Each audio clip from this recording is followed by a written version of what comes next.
अस्सलामुअलैकुम वरहमतुल्लाहि वबरकातुहू। मैं हूं आपका मेज़बान हाफिज़ मोहम्मद जुनैद और आप इस वक्त देख रहे हैं मेरा चैनल इस्लामिक बेसिक इन्फॉर्मेशन। नाजरीन, आज मैं आपके लिए इंतहाई दिलचस्प टॉपिक लेके आया हूं और ऐसा टॉपिक है कि आप हैरान और परेशान और दंग रह जाएंगे कि वो ऐसी कौन सी इबादत है, वो ऐसी कौन सी इबादत है नाजरीन जो फरिश्ते भी नहीं कर सकते थे। वो आज आपको बताएंगे हम और इंतहाई वज़ाहत के साथ बताएंगे कि वो कौन सी इबादत है जो फरिश्ते भी नहीं कर सकते थे और अल्लाह पाक ने इस इंसान को वो इबादत अता कर दी। तो तवज्जो से ध्यान से सुनिएगा, आज की बात बहुत ही इम्पॉर्टेंट है। आप तवज्जो और ध्यान से सुनिएगा। ये आपके सामने रखते हैं। बिल्कुल ये इबादत फ़रिश्तों के बस में भी नहीं है, लिहाजा अगर मलाइका सुबह से शाम तक खाना ना खाएं तो ये कोई कमाल नहीं, क्योंकि इनको भूख ही नहीं लगती, इनको प्यास ही नहीं लगती और इन्हें खाने की हाजत ही नहीं है। लिहाजा इनके ना खाने पर कोई अजर व सवाब नहीं मिलता इनको। लेकिन इंसान इन तमाम हाजतों को, ज़रूरतों को लेकर पैदा हुआ है। लिहाजा कोई इंसान कितने ही बड़े से बड़े मकाम पर पहुंच जाए, हत्ता के सबसे आला मकाम यानी नबूवत पर पहुंच जाए, तब भी वो खाने पीने से मुस्तगना नहीं है। चुनाचा कुफार ने अंबिया पर यही एतराज़ किया कि मा लिहाज़र रसूल या कुल्लु तुआम व यमशी फिल अस्वाक, यानी ये रसूल कैसे हैं कि जो खाना भी खाते हैं और बाज़ारों में भी चलते फिरते हैं। तो खाने का तकाज़ा अंबिया के साथ भी लगा हुआ है। अब अगर इंसान को भूख लग रही है लेकिन अल्लाह के हुक्म की वजह से खाना नहीं खा रहा है तो ये कमाल की बात है।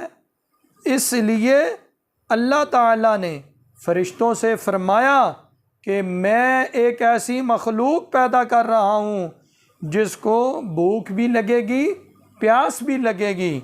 ये कौन कह रहा है? अल्लाह पाक कह रहे हैं, फ़रिश्तों से कह रहे हैं कि मैं एक ऐसी मखलूक पैदा करने लगा हूँ जिसको भूख भी लगेगी, प्यास भी लगेगी और इसके अंदर शहवानी तकाज़े भी होंगे, यानी शहवत के तकाज़े भी होंगे और गुनाह करने के दाइये भी इनके अंदर पैदा होंगे। लेकिन जब गुनाह करने का दाइया पैदा होगा इस वक़्त वो मुझे याद करेगा। ये कौन कह रहे हैं? अल्लाह पाक कह रहे हैं कि वो किसे याद करेगा गुनाह करते हुए? वो मुझे याद करेगा। क्यों याद करेगा मेरे भाइयों? क्यों याद करेगा मेरे दोस्तों?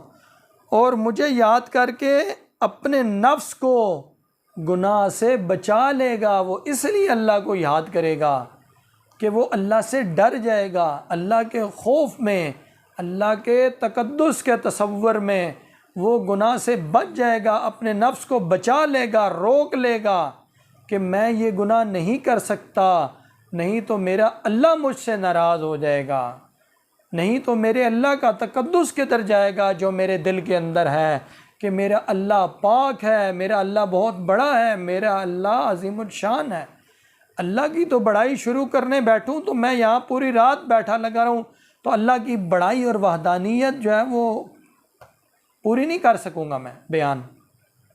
तो लिहाजा इसी के ऊपर इक्तफ़ा करें और आगे चलते हैं कि आगे अल्लाह पाक फ़रिश्तों को और क्या कह रहे हैं और अपने बंदों से क्या मुखातिब हैं और क्या मीठी मीठी और प्यारी प्यारी बातें कर रहे हैं कि ये मेरे बंदे मेरी कैसे कदर करेंगे, मेरा कैसे ख्याल करेंगे।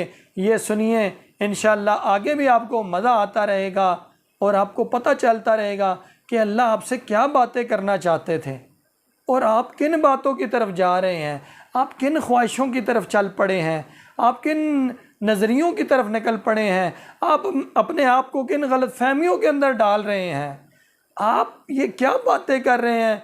फ़लाँ ऐसे कर रहा है, फ़लाँ वैसे कर रहा है, फ़लाँ ने ये कह दिया, हाय उसने ये क्यों कह दिया, हाय हम तो ऐसे हैं, हाय वो क्यों ऐसा है, हाय हम तो इस मसलक पे चलते हैं, हाय वो उस मसलक पे क्यों चल रहा है। ये हाय छोड़ दें। हाय करनी है तो अपने अल्लाह की मीठी मीठी प्यारी बातों में हाय करें कि हाय अल्लाह मुझे ऐसे याद करता है और मैं कैसे अल्लाह को याद करता हूँ बेरुखी के साथ और बेतवज्जोही के साथ, कि मेरी तवज्जो ही अल्लाह की तरफ नहीं होती, मेरा दिल दुनिया की तरफ लगा हुआ होता है। तो बराए मेहरबानी उस अल्लाह की कदर करें जिस अल्लाह ने उस आपको इतने खूबसूरत तरीके से पैदा किया, इतनी खूबसूरत शक्ल दी कि आप बार बार जाते हैं, बार बार जाते हैं। किधर जाते हैं ये भी सुन लें। आप शीशे की तरफ जाते हैं, आप आईने की तरफ जाते हैं और देख के खुश होते हैं कि मैं कितना खूबसूरत हूँ, मेरे नैनो नक्श कितने खूबसूरत हैं, मेरी नाक कितनी प्यारी है, मेरी आंखें कितनी प्यारी हैं, मेरी जुल्फ़ें कितनी प्यारी हैं, मेरी दाढ़ी कितनी प्यारी है, मैं कितना प्यारा लग रहा हूँ आज। तो आज आपको इसकी दुआ भी बता देते हैं कि आपने शीशे के सामने खड़ा होना है तो क्या पढ़ना है, कैसे अल्लाह का शुक्र अदा करना है।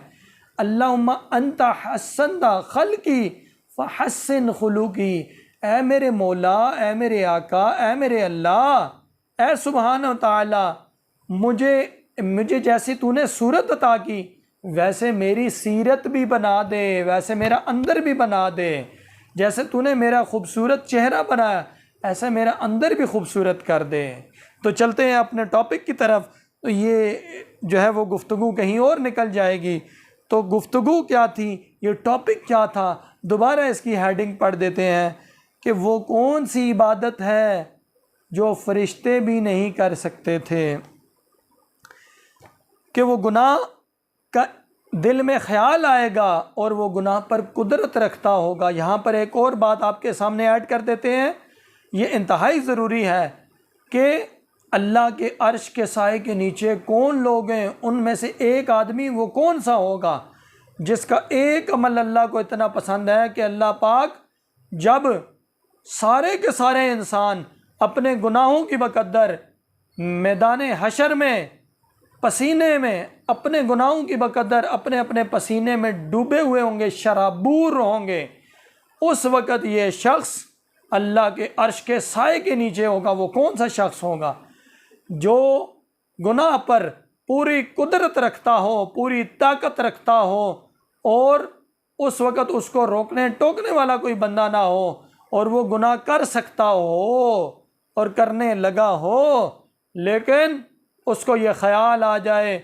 और डर पैदा हो जाए उसके दिल में और उसके जिस्म के बाल खड़े हो जाएं कि हाय अल्लाह मुझसे नाराज़ हो जाएगा और मुझे अल्लाह का डर है, खौफ है, मैं इस वजह से ये गुनाह नहीं करता, मैं इस गुनाह को तर्क करता हूँ, छोड़ता हूँ, इनकार करता हूँ इस गुनाह का। तो कल अल्लाह पाक ऐसे शख्स को अपने अर्श का साया नसीब करेंगे। तो अल्लाह मुझे और आपको भी तमाम गुनाहों से बचने की तौफीक अता फ़रमाए। तो चलते हैं कि जब गुनाह का दाइया पैदा होगा इस वक्त वो मुझे याद कर लेगा और मुझे याद करके अपने नफ्स को इस गुनाह से बचा लेगा।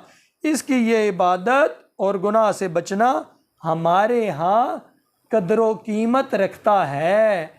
ये कौन कदर करने वाली ज़ात है? अल्लाह पाक कह रहे हैं कि ये जो गुनाह से बच रहा है हमारे डर खौफ की वजह से, ये हमारे यहाँ कदर कीमत रखता है। आगे चलिए, आगे भी अपने अल्लाह की दिलचस्प बातें सुनिए।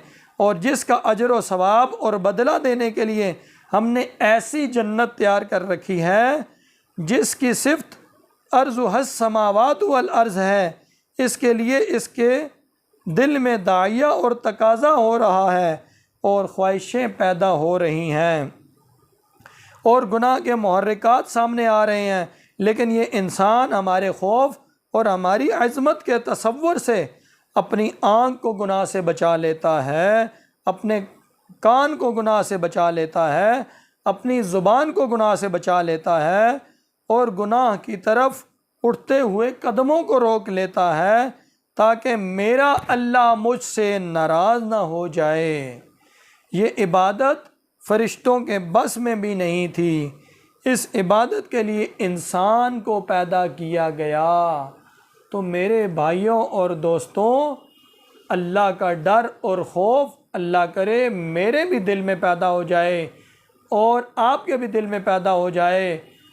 और आप भी अपने ज़ुबान के गुनाहों से बच जाएं, अपनी आँखों के गुनाहों से बच जाएं, अपने कानों के गुनाहों से बच जाएं, हाथों के गुनाहों से बच जाएं, और इन कदमों से, इन प्यारे प्यारे पाँव से जो अल्लाह पाक ने आपको अता किए, इनसे आप चलकर अल्लाह के घर मस्जिदों में जाएं। और खाना काबा की ये सब बेटियां हैं मस्जिदें, जो कल क़यामत के दिन अल्लाह के हजूर पेश होंगी। इसीलिए कहते हैं कि मस्जिद की जो ज़मीन है वो ज़िंदा होती है, आम ज़मीन ज़िंदा नहीं होती, उसको कोई तकलीफ़ महसूस नहीं होती। इसीलिए मस्जिद के आदाब के ऊपर इंशाअल्लाह आपको वीडियो बनाएंगे और आपको सुन के इंतहाई अच्छा लगेगा और इंतहाई जज्बा पैदा होगा कि आप भी उन आदाब के साथ जो है वो मस्जिद में तशरीफ़ ले जाया करें।